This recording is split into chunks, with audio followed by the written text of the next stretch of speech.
Le 29 mars 2026, le World Cultures Festival s'est déroulé à Saint-Ambrose University dans les Quad-Cities aux États-Unis d'Amérique. Un événement simple mais significatif, créer un espace où les cultures se rencontrent et se célèbrent. Ce reportage plonge au cœur de cette manifestation à la rencontre des diasporas.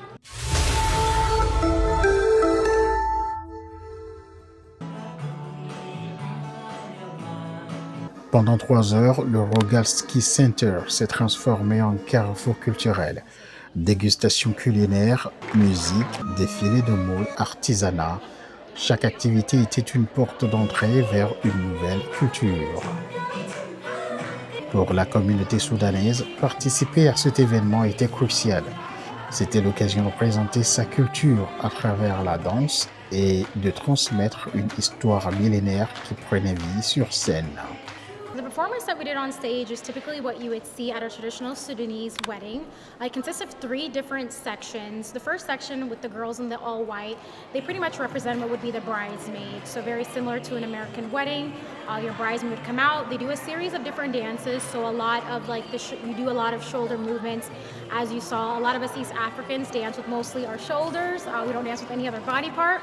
So that was the first portion. The second portion is known as Bit al-Hafla, which is like the women of the party. Traditionally, these roles would be carried about with aunts, with relatives, really close family members, and what you'll see them carrying is actually a cart. On that cart, it has a lot of oils, it has a lot of perfumes, and what we call to be known as bakhur. We actually left out the smoke part just so we don't set up the smoke detectors out in here. But traditionally, these would be gifts or decorations that would be given to the bride, and the bride would immediately follow after, which brings us into our last look, which is the jirtik look, which is the final transitional look in a traditional wedding. In Sudan, the bride is always known to be wearing in red. She has a lot of jewelry on here, and it's always said to be believed in our culture, this is the best you are ever going to see her. So, from when one family hands you the bride, it's, hey, we're giving you our prized possession, and it's now in the good hands of the rightful gentleman. Le festival réunissait des communautés du monde entier, d'Afrique au Kazakhstan. Cette diversité reflète la richesse des diasporas présentes. The kind of big symbol of our country is a tea. So here's the cup of tea. It's called piala. So usually you hold the piala like this and make it half full to show hospitality, and tea has to be super hot. That's how you show hospitality to your guests. And every time some young gal would be pouring the tea non-stop, so that's how you show hospitality. If you make it full, it's almost like a time to go for the guests. So that's a difference between America and Kazakhstan. So that's a yurt. Represents it's a national house because Kazakhs are mostly nomads. So they used to live in yurts, still live like this. Yeah, we do have animal, a popular animal is, I guess, horses and camels.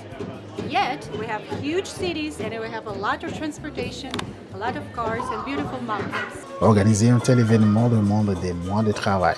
À l'origine, une volonté de créer du lien.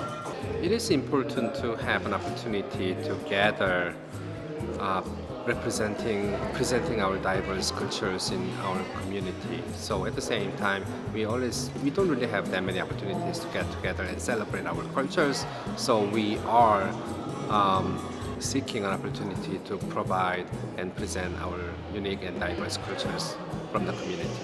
We have, diverse board members serving our organization, and they have, through their connections, and at the same time, we've been doing this for more than 20 years. So we have established great networks within our community. So we were able to reach out and ask, volunteers and performers. So they were happy to be here.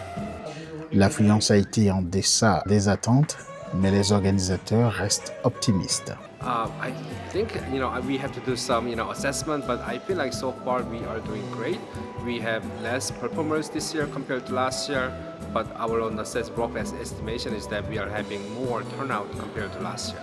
L'essentiel réside dans la qualité des rencontres, pas dans les chiffres.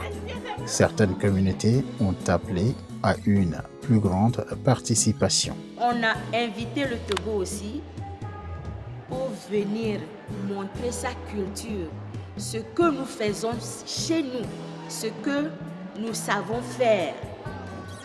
Et au même moment, regarder la culture des autres personnes, apprendre des autres.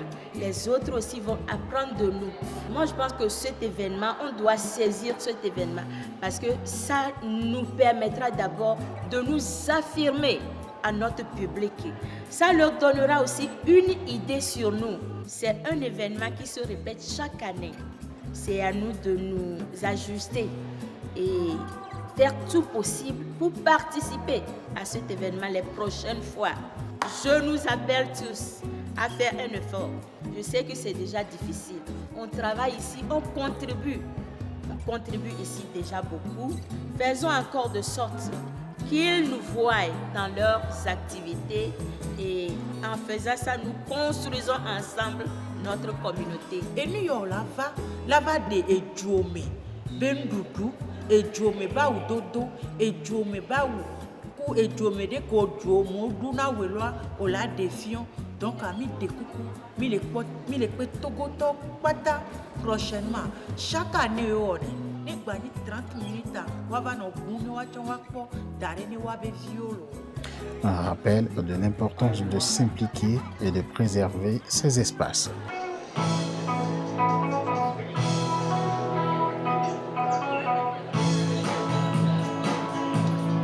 Le World Cultures Festival a montré comment les diasporas préservent leur identité tout en créant des ponts avec les autres. Au-delà des performances, ce sont ces rencontres humaines qui comptent vraiment. Depuis les Quatzilis, DiaspoEcho au cœur de la diaspora africaine.